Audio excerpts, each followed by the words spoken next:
faut contourner le mur, hein, faut sauter le mur, enfin, un trou dans le mur, faut changer. En fait, il y a des solutions à tout. Tu as plus de coups pour l'échec. Pour la réussite, tu dois savourer quand même une réussite parce qu'on a souvent tendance à passer à l'épisode suivant, alors que non. Il faut savourer ça et puis à un moment donné, se dire les réussites peuvent être des pièges aussi. Waouh! Waouh!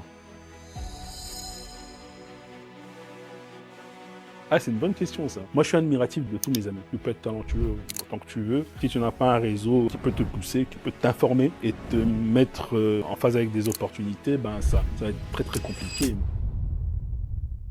Bonjour Darby, bienvenue dans House of Africa, comment vas-tu? Ça va bien, merci pour l'invitation. C'est un honneur d'être là. Avec plaisir. 1 question, quel est ton nom, ton prénom, ainsi que ton pays d'origine? Alors, moi, mon prénom, c'est Darby. Je sais, c'est un nom bizarre. Petite anecdote, j'ai 38 ans et en 38 ans d'existence, j'ai jamais rencontré un Darby. Tu as déjà OK. rencontré un Osama, tu as déjà rencontré un mec qui s'appelle Julien, j'ai déjà rencontré un Julien, mais moi, j'ai jamais rencontré de Darby, quoi. C'est un truc de fou. Donc ça, c'est mon prénom, Darby, on retrouve beaucoup les Darby en Irlande, et cetera, avec D apostrophe Arby et mon prénom, c'est et mon nom de famille, c'est Lubamba, pas plus congolais que ça. Alors, quelle a été, l'influence de ton pays d'origine sur toi?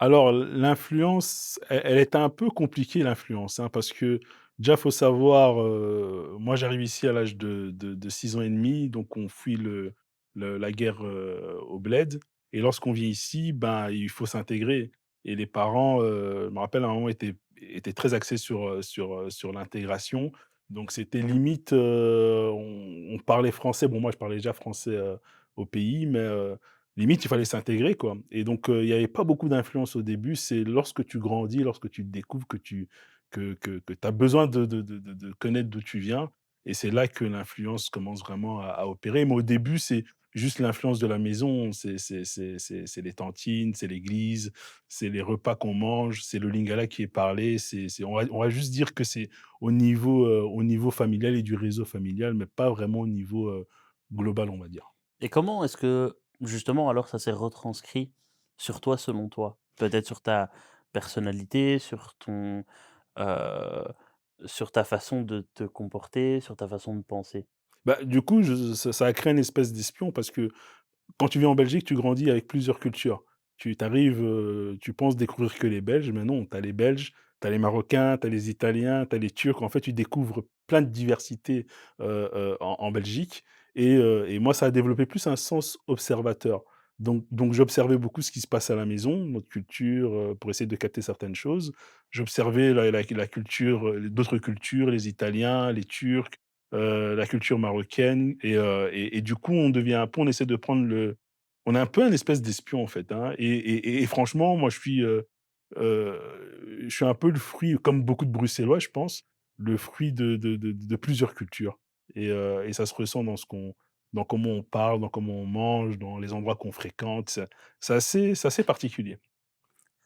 Est-ce que tu pourrais nous parler de ton activité professionnelle actuelle? Tout à fait. En fait, moi, je suis conseiller en stratégie de communication. Je conseille des entreprises, des institutions et des dirigeants d'entreprise à renforcer leur image de marque. On vit dans le monde entrepreneurial et professionnel, c'est ultra concurrentiel. Donc, il est important de se créer une bonne image de marque pour se faire remarquer, d'amener à soi des opportunités pour pouvoir avancer. Et ça consiste en quoi exactement pour quelqu'un qui ne sait pas ce qu'est un conseiller en stratégie de Tout communication? à fait. Ça peut partir sur plusieurs, besoins. Par exemple, tu peux avoir un dirigeant qui a son entreprise, mais qui n'est pas, comment dirais-je, visible dans son écosystème. Il aimerait un peu, comment dirais-je, travailler son image de marque pour être plus visible, pour partager son expertise et pour attirer à lui des opportunités, des contrats, des partenaires en business et cetera. Donc il faut se mettre en avant. Donc avec le client, on va réfléchir à des stratégies de communication, on peut le mettre en avant et ça dépend toujours des clients parce que chaque personne a sa spécificité. Tu vas, peut-être conseiller un client et tu vas te rendre compte qu'il a une bonne rhétorique et c'est quelqu'un de très pédagogue. Donc tu vas mettre en avant une stratégie d'essayer de le placer dans plusieurs conférences pour qu'il se fasse connaître et ça dépend vraiment de la personnalité de chacun. C'est pour ça que j'aime dire que une stratégie de communication, tu sais pas juste l'exécuter sur, plusieurs personnes. Tu dois vraiment écouter la personne, l'identifier et puis prendre ce qui sera bon pour lui pour qu'il puisse avancer dans cette communication. Précédemment, tu nous as dit que tu étais, justement observateur. Mmh. Est-ce que cette faculté d'observation t'a permis justement d'être performant dans ton activité professionnelle actuelle? Ouais, ça aide pas mal, hein, parce que du en fait, tu vois des choses que, et c'est bizarre, hein, quand je dis observateur, c'est vraiment, parfois moi-même, parfois je me trouve bizarre. Parce que tu observes des choses que, pas beaucoup de gens vont remarquer. Parce que tu es là, tu es assis, tu vas pas parler et du coup, tu captes l'ambiance, tu captes ce qui se passe, tu vois des choses que les gens ne voient pas et donc quand tu leur amènes ça sur un plateau, ils se disent: «Ah ouais, c'est vrai, j'avais pas vu les choses comme ça» et ça peut être intéressant et attention dans le métier que je fais, je suis pas un gourou, ça veut dire que je viens vraiment avec des recommandations, donc j'ai suggéré des choses, et c'est toujours le client qui tranche, c'est lui qui choisit ce qui va avec lui, avec sa personnalité, avec son business, ou pas. Et donc, voilà, par rapport à cette observation, je fais des recommandations et puis, mais les recommandations que je fais, j'essaie de faire en sorte qu'elles fit avec le client pour pas lui ramener des idées farfelues. Parfois, je le fais, hein, parce que j'aime faire ça, mais, c'est que ça puisse bien matcher avec lui et ça, je découvre ça grâce à l'observation de certaines choses et parfois, c'est fou, les clients, c'est eux-mêmes qui ont la réponse. Moi, je suis un espèce moi, je suis un espèce de vent favorable, comme j'aime me décrire. En fait, c'est eux qui ont la réponse de tout et moi, j'essaie de mettre ça en lumière pour qu'ils puissent avancer. C'est vraiment ce travail-là. Et quelle est ta, vision de l'ambition? Waouh! Très bonne question, parce que avoir de l'ambition, c'est un exercice, hein. Parce qu'il faut avoir de l'ambition, il faut être réaliste en même temps. En même temps, il faut être rêveur en même allez, il y a plein de facteurs, il y a plein de choses à peser et pour moi, avoir l'ambition, c'est de se dire, «Je vais partir vers une destination. Le chemin ne sera pas facile, mais on va faire en sorte d'y arriver et quitte à un moment donné, sortir un peu, tu imagines, tu es sur l'autoroute, tu vas aller à telle destination. Si tu vois que tu arrives pas via ce chemin-là et que tout le monde te dépasse, bah, sors un peu de l'autoroute, prends les petits chemins et le but, c'est d'arriver à ta destination sans tenir compte de: «Ah lui, il m'a dépassé. Ah, je vais pas assez vite. Ah, je galère». Non, trouve un peu ton chemin à toi et pour moi, c'est ça l'ambition, c'est une espèce de rigueur où tu dis: «Voilà, je vais pas lâcher, quoi», et ça sera pas facile, hein, ça sera compliqué, mais te dire: «Voilà, j'ai l'ambition d'y parvenir et je vais tout mettre en œuvre pour y arriver» et être réaliste dans le sens où, voilà, si tu arrives pas à continuer sur un chemin, essaie de trouver d'autres stratégies pour y arriver et le côté rêveur, bah, si tu rêves pas, c'est mort dans le film. C'est très, très compliqué. Au plus on grandit, au plus on devient, ultra méga lucide et je trouve que ce côté de enfantin, de rêver, bah, ça te permet d'avoir espoir et de réaliser des choses où les gens vont dire: «Ah félicitations, bravo», mais en fait, c'est juste le rêve qui t'a permis de t'accompagner dans ce chemin donc ouais, c'est un exercice d'équilibriste entre, plusieurs sensations, plusieurs, façons de se comporter, pour moi, c'est pas lâcher, c'est de continuer, quoi. Et tu arrives à te focaliser, pardon, toujours sur toi et pas sur les autres? Surtout toi qui travaille sur la stratégie des autres, mais en même temps qui travaille sur ta stratégie à toi et Mmh. qui doit concilier la stratégie des autres, la tienne, et voir comment les autres avancent, mais en même temps comment toi tu avances. Comment est-ce que tu arrives à faire tout cela? Moi franchement, on va dire, j'ai tout appris sur le tard parce que, m ma personnalité de base, c'est de mettre en avant les autres. Ça veut dire que voilà, pour conseiller les gens, il faut aimer les gens. Ça veut dire tu dois, aimer les écouter et aimer leur apporter des solutions. Ça, c'est quelque chose que j'aime vraiment et que, c'était limite facile pour moi. J'ai pas dû travailler ça. Ensuite, me concernant, je me considère vraiment comme un artisan, comme une espèce de cordonnier, mal chaussé, parce qu'à un moment donné, quand tu deviens entrepreneur, tu te rends compte que, beh, toi-même, tu dois te placer, en fait ton on dit souvent: «Oui, mais je vais faire un travail et puis le travail va parler pour moi». C'est vrai et c'est faux en même temps. À un moment donné, on doit t'identifier, il faut que tu aies un message qui est clair, il faut que toi-même tu aies une image de marque et donc ça, c'est vraiment quelque chose que j'ai découvert sur le tard. Mais de base, je suis quelqu'un qui, et mon parcours, c'est ça, j'ai toujours aimé mettre les autres en avant et c'est ça que j'aime faire et puis, à un moment donné, ouais, tu dois trouver l'équilibre entre toi aussi pouvoir te vendre, te mettre en avant, d'expliquer ce que tu fais, vulgariser ce que tu fais. Mais ça, j'ai vraiment découvert ça, lorsque, je suis devenu entrepreneur. Mais avant ça, ma nature à moi, c'était d'aider un maximum de personnes à avancer et c'est d'ailleurs, c'est ça qui m'a amené vers l'indépendance, hein. C'est les gens que tu conseilles, que tu aides, ben, eux, ils font passer le message et à un moment donné, tu te retrouves à faire ce métier-là à 100. Ou bien il y en a qui te font confiance et qui donnent vraiment les rênes d'un projet. Mais voilà, c'est un équilibre aussi à trouver entre les autres et toi. Mais il faut jamais s'oublier, quoi, c'est super important. Alors une question me vient à l'esprit, est-ce que quand on aime trouver des solutions, on a une, hantise des problèmes ou est-ce qu'on aime aussi les problèmes? Ah mais les problèmes, que t'aimes les problèmes ou que t'aimes pas, tu auras toujours des problèmes. C'est vraiment les problèmes, c'est ze ça fait partie de la vie et moi je me mets toujours que dans la peau d'un, je sais pas, d'un soldat ou d'un pompier où tu te réveilles le matin et tu sais que ça va être chaud. Il y aura des problèmes. Maintenant ce qui compte, c'est ce que je fais. Est-ce que je regarde les problèmes et puis je me dis: «Ah, c'est la merde», je me cache ou bien à un moment donné, j'essaie de trouver des solutions et c'est là que la créativité peut aider. Parce que des problèmes, tu en auras toujours. Maintenant, comment faire en sorte de contourner ces problèmes? Je fais appel à la créativité pour essayer de trouver des solutions, et je réfléchis à toujours des c'est bizarre, hein, mais je réfléchis, ouais, au soldat qui voilà, lui, il aura des plus gros problèmes que moi, le pompier, même dans le juridique, si on savait pas trouver de solution, il y aurait pas d'avocat.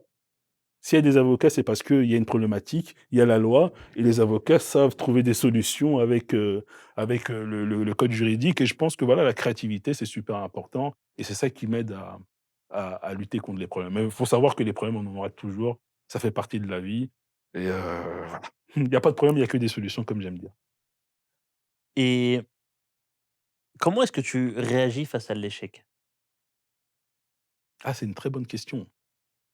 Pourquoi? Parce que ça rejoint l'éducation où on nous a appris, surtout ici en Belgique, à Bruxelles ou en Europe, on va dire, que l'échec, c'est pas terrible.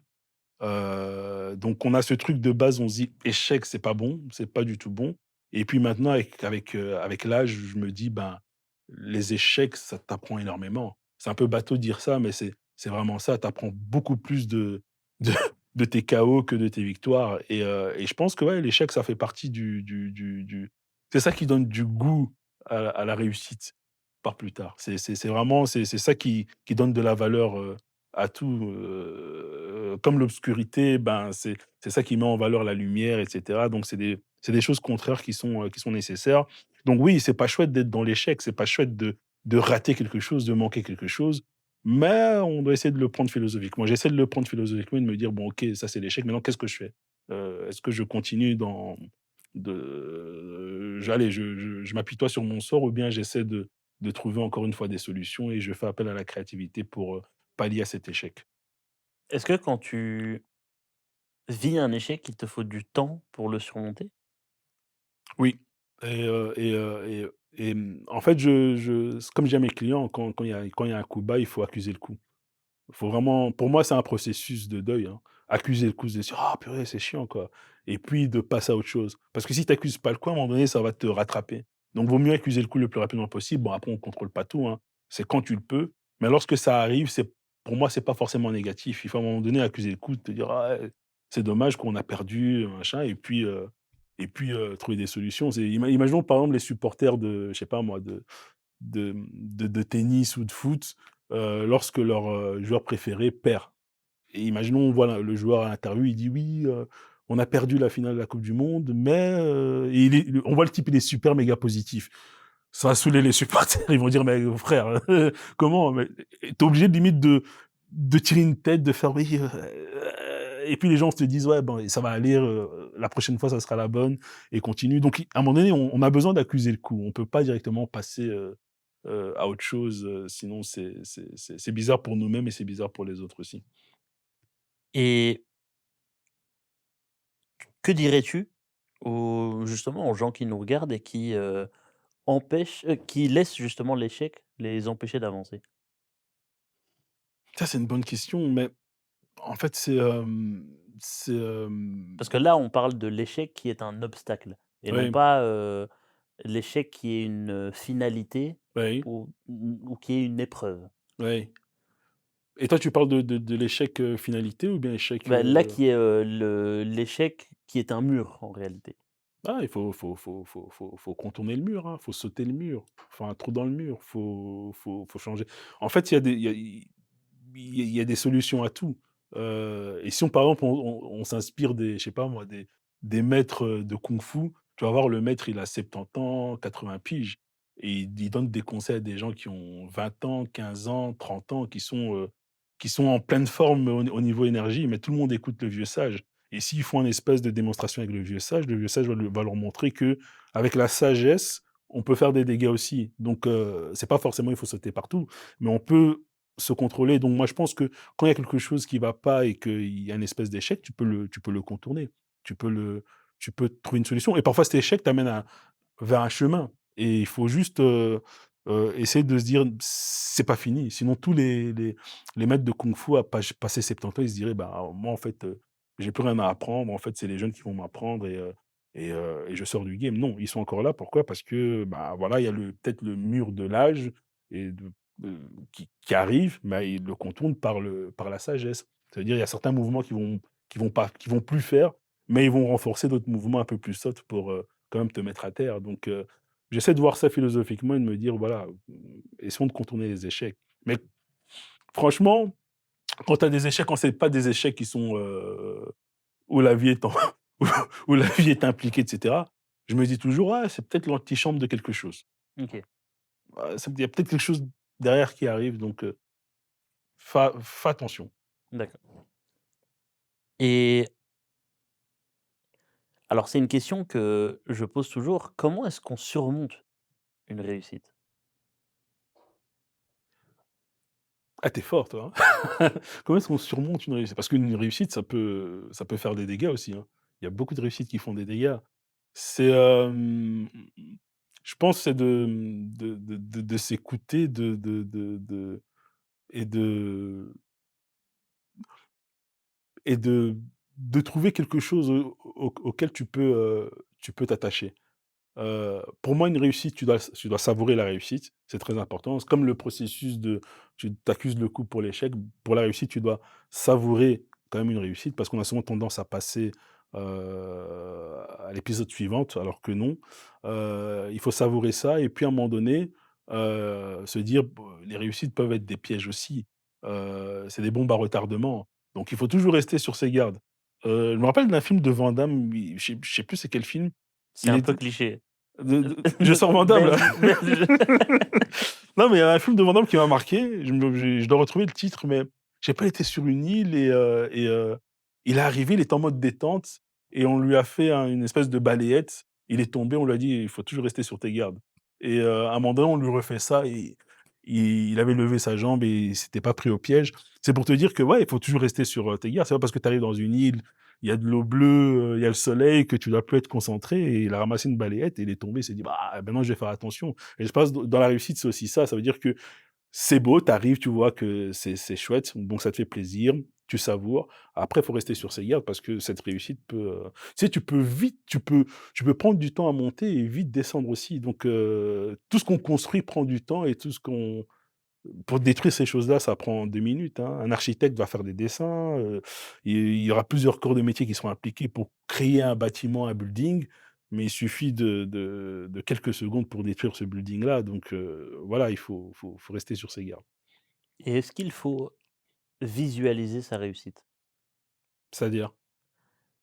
Avant d'avoir une réussite, est-ce qu'il faut la visualiser ou est-ce qu'il faut, travailler jusqu'à l'obtenir et ensuite l'analyser? Ouais, moi je suis pour le travail. Je sais qu'il y a des gens qui visualisent, ils se disent: «Bon là je me voilà, c'est ma réussite, je la vois comme ci, comme ça». Moi, je me dis, la vie nous joue tellement des tours que en fait, voilà, faut juste travailler. On est dans tu as ton ambition, hein, donc tu sais que tu as envie de faire ça, tu as envie d'arriver là et cetera. Mais après, faut travailler, faut pas trop visualiser pendant 120 ans. Donc il faut à un moment donné, mettre la main dans le cambouis et créer cette dynamique-là. Et je crois beaucoup, à la force de la dynamique. Ça veut dire d'être en action, d'en parler, de rentrer en connexion avec les gens, de travailler et je suis persuadé que ça mène, vers un résultat. Donc ouais, tu dois le visualiser au début et puis il faut passer à l'action, à l'exécution quoi, au travail. Et toi justement qui, travailles avec des personnalités, avec des marques, donc aussi avec des personnes qui gèrent des entreprises et cetera. Est-ce que tu penses que la réussite, hem, change les gens? Pour moi, ce serait ça n'engage que moi. Bien Je sûr. trouve que ce serait utopique de dire que la réussite ne change pas les gens. Ça te après il faut alors, comme certains philosophes te diront, il faut définir le mot changer, en fait, moi je trouve que Le c'est but de évidemment cette question est très large ouais, et c'est c'est tu vas c'est évoluer, tu vas tu ça veut dire que tu vas plus réfléchir de la même manière et tu vas te redécouvrir et dans cette redécouverte, il y a des gens qui vont dire ça: «Ah, il a changé» ou bien il y en a qui vont dire: «Ah, il a évolué». Ça dépend de la perception des gens. Mais je pense que tu seras amené à évoluer. Tu es un être humain. Pour moi, quelqu'un qui est exactement la même personne qu'il y a 5 ans, c'est un peu inquiétant. Donc tu évolues et puis autour de toi, il y en a qui vont juger que c'est un changement ou bien que c'est un changement, soit de positif, soit de négatif, mais tu me comprends? Mais pour moi, tu évolues dans ta manière de réfléchir et tu t'atteins de plus en plus. Donc oui, il faut pas s'en vouloir si tu as d'autres types de comportements, d'autres manières de réfléchir. C'est juste que tu évolues. Tant que ça reste positif, c'est bien. Mais si tu évolues dans le mauvais sens du terme, ça veut dire que tu deviens, je sais pas moi, hautain, que tu n'es plus le vrai toi, ben là, il y a danger. Mais évoluer, ça c'est pour moi, il y a pas de souci. Donc oui, ça peut t'amener vers une évolution de ta personnalité, à te remettre en question et à considérer plein de choses. Mais je suis persuadé que ça touche aussi le vrai toi. Tu as des gens qui sont, humbles de nature et même avec, beaucoup de moyens, ils vont rester humbles et tu as des gens de nature, ils sont m'as-tu vu ou bien ils sont, dickenex, ça veut dire, dickenex, ça veut dire que voilà, ils ont le «melon» entre guillemets et avec la réussite, ça va extrapoler ça. En fait, ça dépend de qui tu es vraiment au fond de toi et voilà. et dans tout ce dont on a parlé, enfin en tout cas dans toutes les questions que je t'ai posées et dans toutes les réponses que tu m'as données, hem, quelle est la place du doute? Sa place est importante, hein, le doute. Parce que le doute, c'est un peu comme le syndrome d'imposteur, des trucs comme ça. C'est positif et négatif. Ça ça veut dire que, douter, si tu doutes trop, ça peut te freiner, mais douter, c'est aussi l'antichambre d'une petite réussite. Ça veut dire que tu vas faire attention, tu vas dire: «Ah, est-ce que je suis sur la bonne voie?» et tu vas mieux réfléchir et ça peut te permettre d'avancer. C'est comme le sucre, hein, soit ça peut te tuer, soit ça peut mettre un peu de saveur dans ta boisson, dans ton plat, dans ta pâtisserie. Donc il faut juste savoir comment le doser. Donc pour moi, le doute, c'est pas forcément négatif. Ça te permet de te rendre compte de certaines choses, mais trop de doute, ben, ça tue, ça peut te freiner, à grande échelle. Et comment est-ce que tu combats ton doute? Je m'accorde un petit moment de doute et puis à un moment donné, je me dis: «Ben, faut y aller, quoi». Et comment je le combats? Je me dis: «Ben, imaginons, je doute d'un projet, ben, si je foire ce projet, tant qu'il y a pas la police ou bien il y a pas l'armée qui vient de m'arrêter chez moi à la maison, ils embarquent mes enfants et cetera». Je me dis: «Bon, c'est que c'est pas grave à ce niveau-là, quoi». Donc j'essaie d'extrapoler pour me dire: «Bon, en vérité, vas-y, quoi». C'est un peu ma technique. OK et parce que beaucoup de personnes doutent, j'ai eu beaucoup aussi d'échos, heu, à par exemple, le doute lié à l'échec, le doute, liées à l'ambition, Mmh. et cetera. Qu'est-ce que tu penses toi? Est-ce que ça t'est déjà arrivé de douter, à cause de ton ambition? De douter, parce que tu vois, un échec se profiler? Et comment tu réagissais justement face à ce doute? Moi, faut savoir un truc, je suis un passionné de Dragon Ball Z. Bon, je regarde moins maintenant, mais pendant en fait, Dragon Ball Z, ça a fait mon éducation. C'est vraiment, hem, malheureusement, j'ai perdu mon père, très, très jeune et j'ai l'impression que c'est bizarre de dire ça, mais j'ai l'impression que Dragon Ball Z a eu ce rôle d'éducation qu'un père peut donner entre, ce que tu dois faire.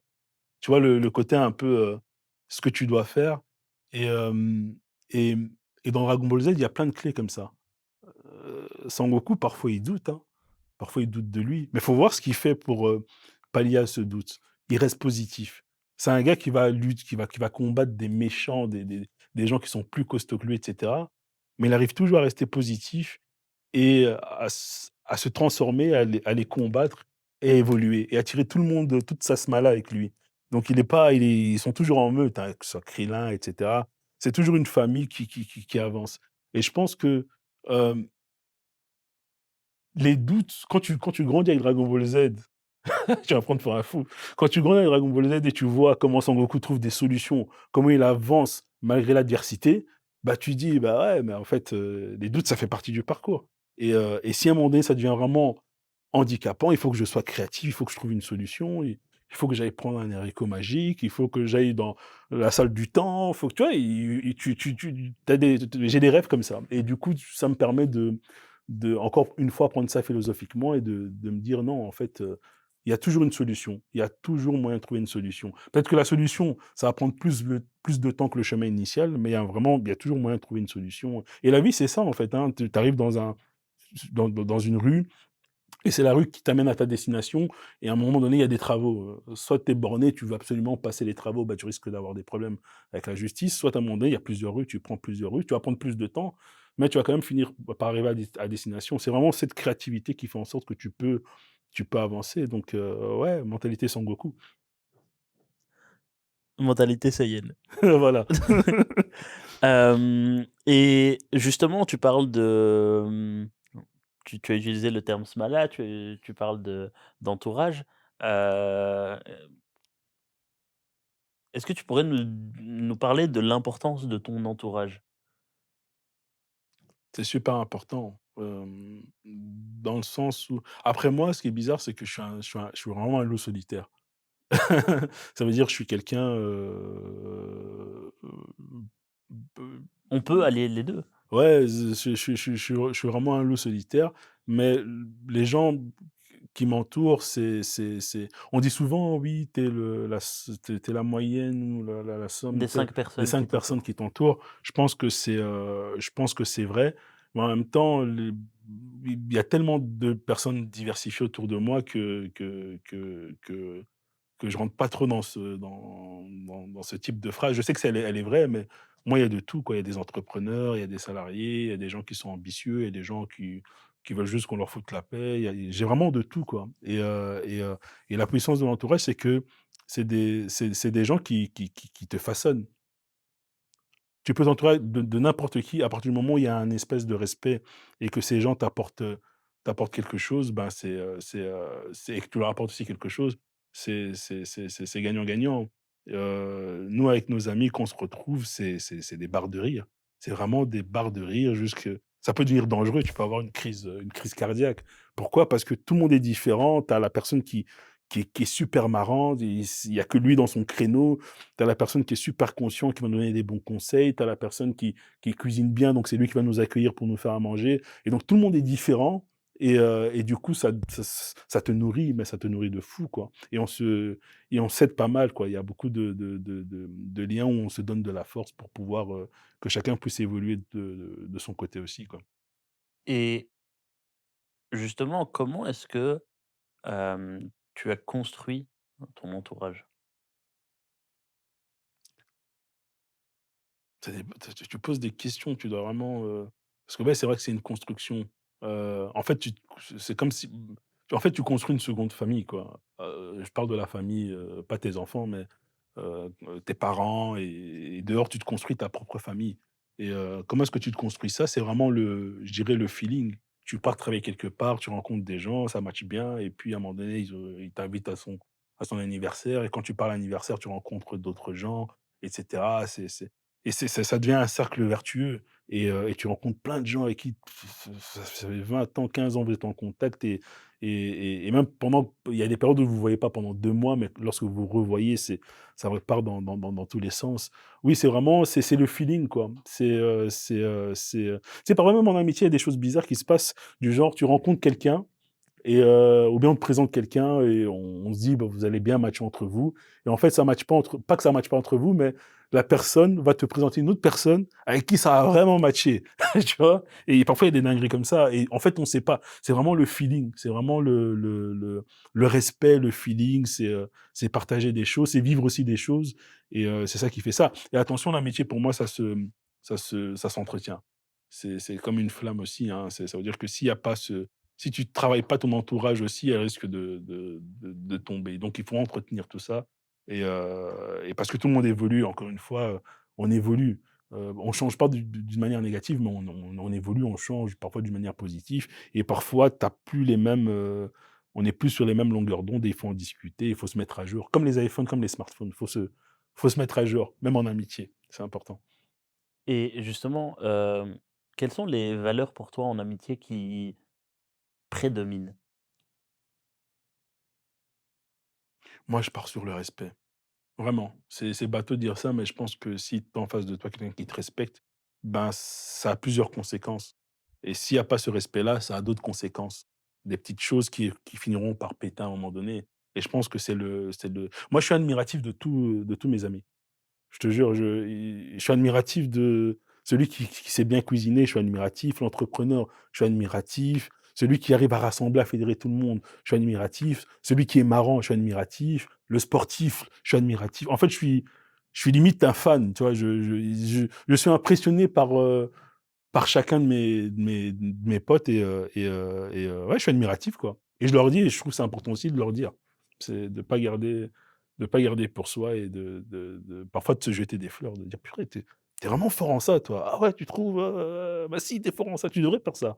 Ah mais tu» je suis souvent comme ça, je les prends la tête.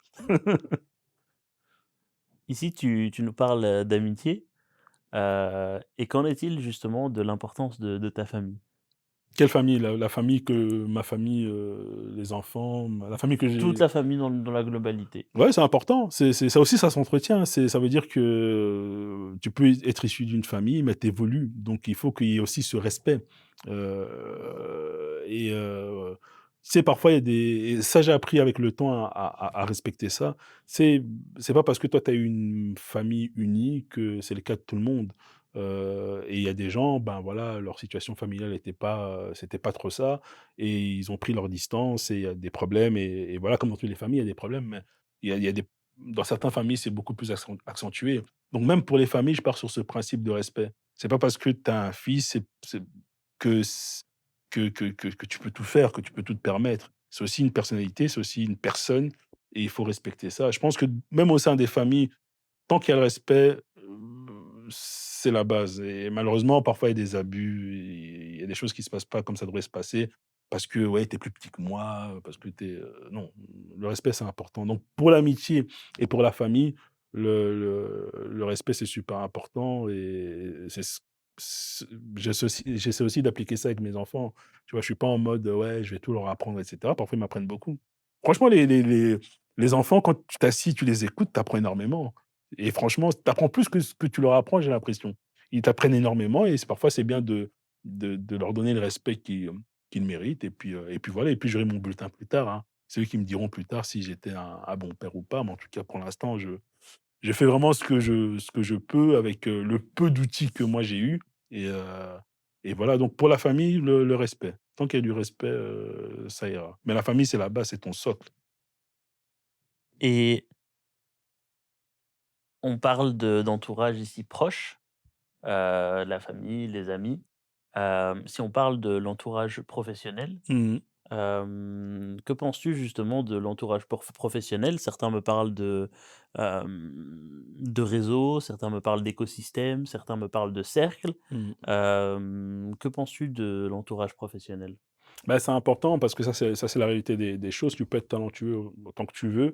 Si tu n'as pas un réseau, qui peut te pousser, qui peut te te t'informer et te mettre, en phase avec des opportunités, ben, ça va être très, très compliqué. Donc, le réseau professionnel, c'est super important. Comme en amitié, c'est aussi quelque chose qu'il faut, travailler, qu'il faut soigner, c'est une flamme aussi qu'il faut maintenir et parfois le réseau professionnel devient des gens de ton réseau professionnel deviennent des vrais amis dans la vraie vie et même deviennent même des frères dans la vraie vie. Mais, ouais, c'est quelque chose qu'il faut entretenir parce que c'est super important parce que on a tout le monde a besoin de tout le monde. C'est ça qui est beau dans la vie, il y a une espèce de justice et tous les gens que tu croises en montant, tu vas les c'est les mêmes que tu vas recroiser en descendant donc, ouais, c'est super important de maintenir tout ça et là, encore une fois, le respect. Ça veut dire que s'il y a du respect, ben, les choses vont avancer. Moi, si je t'appelle que pour demander des choses, à un moment donné, tu vas voir mon nom, tu vas dire: «Ah, Tarpi encore, il va encore me demander quelque chose, tac». Mais si parfois, j'essaie d'entretenir ça, parfois tu reçois un message sans, comment dirais-je? Sans forcément, un objectif derrière, tu vas dire: «Ah ouais, le gars, il maintient bien sa relation» ou bien je t'invite à un événement ou bien je t'offre, quelque chose, peu importe, mais il faut maintenir ça. C'est pas juste, appeler les gens quand ils ont besoin de quand tu as besoin d'eux, quoi, tu vois? Parfois, il faut même parfois féliciter, tu vois? Féliciter les gens pour, les accomplissements qu'ils ont faits, ça fait plaisir. Ils oublient pas ça. Donc oui, la même chose, le respect.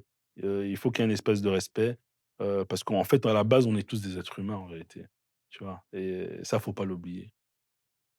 Justement, lorsque tu me dis ça, il y a peut-être, 4-5 semaines, je discutais avec, quelqu'un qui justement démarrait et me posait justement cette question par rapport au réseau, et qui s'interrogeait en se posant la question justement sur quelle posture adopter par rapport aux autres, en se demandant si ce n'était pas parfois, entre guillemets «hypocrite» et en se demandant si les autres n'allaient pas penser que c'était par intérêt s'il, envoyait un message, heu, en félicitant ou en, faisant par exemple un cadeau ou autre.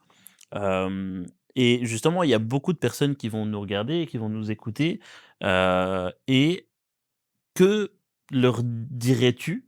Parce qu'évidemment, bien sûr que je lui ai répondu, mais que dirais-tu toi à, toutes ces personnes qui, sont plus jeunes, et qui pourraient potentiellement se poser la même question? Heu, que leur dirais-tu? Moi, je pense qu'on faut accepter le fait qu'on vit dans un monde d'intérêts. Déjà, on vit dans un monde d'intérêts. Ça veut dire que tout ce que tu fais, c'est après, comme diraient les philosophes, il faut définir le mot intérêt. Mais en fait, tu fais que des choses qui parce que ça t'apporte aussi un petit quelque chose. Soit ça t'apporte une bonne humeur, soit ça te permet de passer un bon moment. Donc on choisit aussi des choses par intérêt et on vit dans un monde d'intérêts donc les relations, il y a aussi faut pas nier ce côté, intérêt aussi, mais après il y a le chemin. C'est comment tu construis ce chemin-là. Il y a des gens dans le networking qui ont plus de facilité. Il y a des gens, pour eux, c'est un peu plus compliqué à trouver leur style, mais tu pars du principe que oui, vous êtes en contact parce qu'il y a une espèce d'intérêt. Mais après, comment est-ce qu'on fait pour assurer le chemin? Et faut assurer pour que ça puisse avancer, il faut qu'il y ait une espèce de respect. Ça veut dire de l'attention, heu, c'est vraiment humain. En fait, on est tous des enfants. Si tu prends un enfant, imaginons tu prends 5 enfants, tu les mets là et tu donnes que de la force à un enfant. Donc, à chaque fois, il y a un enfant qui fait quelque chose, tu fais: «Ah ouais, bravo, bravo» et le reste, tu les mets de côté. Tu vas voir leur réaction. Ils seront ils seront pas jaloux, mais ils vont commencer à se sentir mal, comme s'ils ils vont commencer à chercher aussi l'attention. Pourquoi? Parce que l'être humain a besoin d'attention. Ça veut dire que ton ta ta ton réseau, comme je te disais, s'il y a quelque chose qui se passe, il y a un truc positif qui se passe pour un de tes contacts, bah, faut le féliciter. Parfois envoyer un message pour demander comment ça va, parfois aller déjeuner, luncher, tout ce truc-là, ça permet de maintenir une relation et puis, il y a un moment donné, il y a de l'intérêt qui va venir. Mais du coup, je prends ça comme les mess des tu vois, si tu prends ton WhatsApp, tu as des gens, à chaque fois qu'ils te contactent, tu vas voir que c'est le même type de message. Tu vois? Pour moi, il faut varier la sauce. Il faut qu'il y ait des messages où on rigole, il faut qu'il y ait des gifs, il faut qu'il y ait des trucs et puis des demandes et il faut que ça soit vraiment, comment diversifié et je pense que c'est la même chose donc accepter le fait qu'on vit dans un monde d'intérêt parce que c'est la réalité. Faut pas être candide non plus et puis voilà, faut travailler cet aspect pour que ça soit, que la route soit agréable aussi. Et justement, comment est-ce qu'on construit, son réseau? Quelqu'un qui, démarre de zéro, comment est-ce qu'il fait en voyant, cette montagne et se dit: «Comment est-ce que je démarre?» Ouais. Pour moi, il faut, c'est l'inconfort, c'est, aller dans des événements, après moi je suis un fou à ce niveau-là. Moi, par exemple, je peux aller à un événement tout seul, pas que je suis confortable, pas que c'est parce que voilà, déjà je suis un loup solitaire, mais ça me permet je me dis: «Si je pars à un événement tout seul, sans personne, ben, ça va me mettre dans une position où il faudra que je survive et donc ça va me donner des aptitudes et cetera. Donc j'ai beaucoup fait ça et je continue à faire ça de temps en temps. Mais, c'est vrai, c'est l'inconfort en fait. C'est pas confortable d'aller dans un événement, pour parler avec des gens, rencontrer des gens. C'est un peu contre nature même, tu vois? Et en fait, faut entraîner ça en fait. Faut entraîner ça, faut y aller, et tu vas voir petit à petit, tu vas trouver ton style et quand tu vas trouver ton style, tu vas trouver ta manière de jouer et puis, ça va commencer à être fluide. Mais après, je comprends au début, c'est très, très compliqué parce que c'est un peu contre nature de venir, «Oui bonjour, je suis» et tu te pitches et cetera. C'est affreux, tu vois? Donc, petit à petit quoi, il faut se mettre c'est dans l'eau qu'on apprend à nager, faut se mettre en danger, faut aller dans des événements, soit t'accompagner au début et puis aller tout seul à des événements et tu finis toujours par apprendre. Il y a des événements où tu vas aller, tu vas rencontrer personne parce que tu as pas réussi et cetera. Ça, c'est pas un échec. Ça, c'est un chemin vers vers où tu dois aller. Donc tu rentres chez toi, tu fais: «Purée, aujourd'hui, c'était limite un échec, mais là, comment je fais la prochaine fois pour, pallier à ça?» Et tu trouves des solutions et ça va t'amener vers des choses qui sont bien. Donc voilà, pour moi, faut pas hésiter. Il y a plein d'outils. Il y a les réseaux sociaux. Les réseaux sociaux, c'est pas juste pour, voir des vidéos marrantes et scroller. Non, c'est un outil, mais extraordinaire de rentrer en contact avec les gens. Il faut profiter des réseaux comme LinkedIn, Instagram et cetera. Donc il faut, tu peux rentrer en connexion avec n'importe qui, donc il faut travailler ça. Il faut lire aussi. Après je vais dire un peu mes techniques à moi, la lecture, c'est de lire la presse, de regarder des émissions. Moi, je suis du genre à regarder Canal Z. C'est tu vois, c'est des chaînes de télévision business, LN24 et des choses comme ça. Tu énormément. Même Bix on c'est beaucoup de gens négligent cette chaîne, mais BX1 par exemple, tu apprends énormément. BXFM, c'est une radio, plus pour les entrepreneurs. Je te jure, tu apprends énormément et ça m'a donné beaucoup de stratégies, ces genres de médias. Donc il faut aller, chercher l'information, être curieux et se mettre en danger, aller dans des événements et rencontrer des gens et quand tu rencontres des gens, se rajouter sur LinkedIn pour qu'il y ait une continuité, pas juste, que ça reste, au niveau oral, quoi. Alors, est-ce que tu pourrais nous donner 3 mots qui te définissent et pourquoi? Waouh, ça, c'est compliqué ça. Parce que moi, pour parler de moi, déjà le fait que je sois là, c'est un miracle. Mais, ouais, pour parler de moi, c'est compliqué. Les 3 noms qui me définissent, j'aime bien le mot créativité. C'est un mot qui peut te sortir de plein de problèmes. Et c'est vital même la créativité, je trouve. Et il faut apprendre aux adultes à garder notre créativité. C'est super important. La créativité de l'enfance, la vision de l'enfance, c'est extraordinaire. Un enfant peut être dans un endroit où l'ambiance n'est pas ça, mais il va se créer son univers à lui et il va comprendre ce qui se passait qu'en grandissant. Il va se dire: «Bah, ouais, mais quand j'étais petit, en vérité, quand j'étais là, c'était bizarre à ce moment-là». En fait, non, quand tu étais petit, tu étais dans ta bulle et tu faisais abstraction de ce qui se passait, quoi et ça, je trouve ça, je trouve ça magnifique et je pense il faut garder ce côté un peu enfantin de la créativité de: «Ah oui, je veux devenir ça, je veux devenir ça» et hem et voilà donc le mot créativité. Après, il y a la rigueur. J'aime bien ce mot-là et j'essaie de me l'appliquer tous les jours.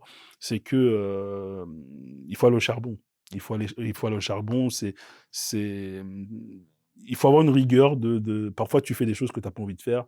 Parfois tu te réveilles des matins où tu as pas envie de te réveiller. Parfois tu voilà, mais il faut le faire parce que c'est utile à ton évolution et travail quoi. Le travail, c'est pour moi, ça fait un peu bateau et cliché de dire ça, mais vraiment travailler, c'est la base, quoi. Ça te permet de travailler, ça te permet d'évoluer vraiment, d'apprendre de tes erreurs, d'avancer et moi, je suis très respectueux des gens qui bossent, quoi et tout le monde respecte les gens qui bossent.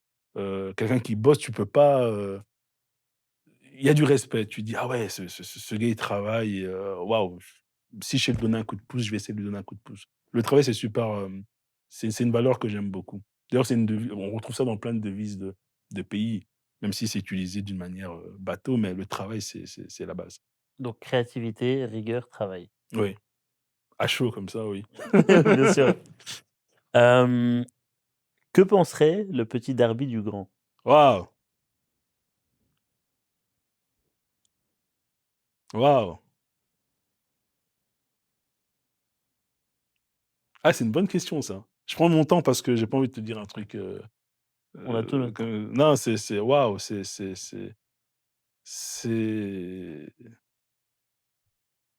il dirait: «Frérot». Frérot, ça veut tout dire et rien dire, mais ça veut tout dire. «Eh frérot, ah!» Continue, continue. Franchement, il lui dirait: Continue un peu ce que tu fais parce que c'est intéressant». Vraiment parce que le petit Darby, il vient de quelque part, il vient de plein de choses comme tout le monde, hein. Tout le monde a du vécu et cetera. Tout le monde a vécu des choses, a été challengé et cetera. Donc il lui dirait: «Ouais, continue et vas-y, fais comme Son Goku, quoi, profite du chemin et soyons en meute, soyez vraiment à plusieurs, à beaucoup, donnez de la force, donnez-vous de la force et avancez en mode Dragon Ball Z». Peut-être le petit Darby lui dirait ça. Mais il dirait: «Frérot, ah, tu survécu à la planète Namek, là». Hem, est-ce que tu as un message pour toutes les personnes qui nous écoutent et nous regardent? Déjà, s'ils suivent ta chaîne, c'est que c'est bon signe et c'est vraiment, il y a des codes et il y a pas de code, il y a des lois, il y a pas de loi. Il y a des chemins, il y a pas de chemin donc écoutez-vous et lâchez pas, quoi, avancer, avancer et une espèce de dynamique. Pour moi, c'est la dynamique qui fait tout. Rencontrer, c'est simple de dire rencontrer les bonnes personnes, mais ça passe par faire des rencontres tout court. Donc vous allez rencontrer des gens qui vous correspondent, vous allez rencontrer des gens qui vous correspondent moins, mais tout le monde va vous amener vers un chemin. Même les épisodes les plus négatifs de votre vie vont vous amener à un chemin. Si et seulement si vous l'acceptez et vous acceptez de faire évoluer ces épisodes négatifs en quelque chose de positif. Donc, lâchez pas. Si vous êtes là, c'est pour une bonne raison. Il y en a qui découvrent leur raison, la vie est injuste, hein. Il y en a qui découvrent leur raison d'être et puis il y a des gens qui doivent travailler beaucoup pour découvrir leur raison d'être. Mais, tout le monde a quelque chose à apporter donc, ne lâchez pas, avancez.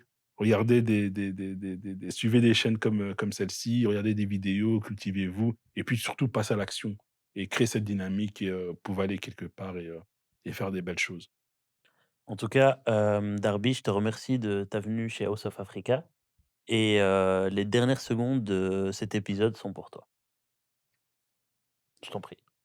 Quand je fais un freestyle, je non, mais merci de m'avoir invité. Je trouve que ce type d'initiative, c'est super important. Même moi, en parlant avec toi, c'est une espèce de thérapie comme ça, hein. Parce que tu me posais vraiment des espèces de cols, des questions simples auxquelles on ne réfléchit pas tout le temps et ça permet de se rendre compte de plein de choses et comme j'aime le dire, ben, que les gens prennent ce qu'il y a de bon à prendre et rejettent et mettent de côté ce qu'il y a de moins bien et qu'ils puissent se faire, leur petite idée et puis, qu'ils puissent avancer. Mais je suis vraiment persuadé que chacun a une force et on a tous quelque chose à apporter, et voilà, la seule chose qui fait la différence, c'est la dynamique, c'est de se lever, et d'avancer, et de pas lâcher, et d'être rigoureux. Et il y a beaucoup de gens qui se plaignent aussi du fait que, ouais, au début, on ne nous aide pas, on ne nous prend pas au sérieux. Mais la vie est juste, à force de travail, les mêmes gens qui voilà, pas qui ne croyaient pas en vous, mais les mêmes gens qui n'avaient pas la réaction que vous ex que tu espérais, par exemple, c'est eux qui vont venir, te dire: «Waouh, bravo! J'ai vu ton évolution au début, j'y croyais pas trop, mais bravo pour ce que tu fais. Là, tu arrives, là, tu fais des belles choses et continue». Et ça, je te jure, ça fait du bien parce que vous allez vous rendre compte que parfois, le parcours ton parcours te teste comme ça. Soit tu laisses tomber, soit tu continues et puis les mêmes personnes qui allaient faire en sorte que tu laisses tomber, ben, viennent te féliciter. C'est une dinguerie ça. Donc il faut pas lâcher, il faut continuer, voilà. Merci encore à toi, Darby. Merci à toi, Di, et bravo pour ce que tu fais.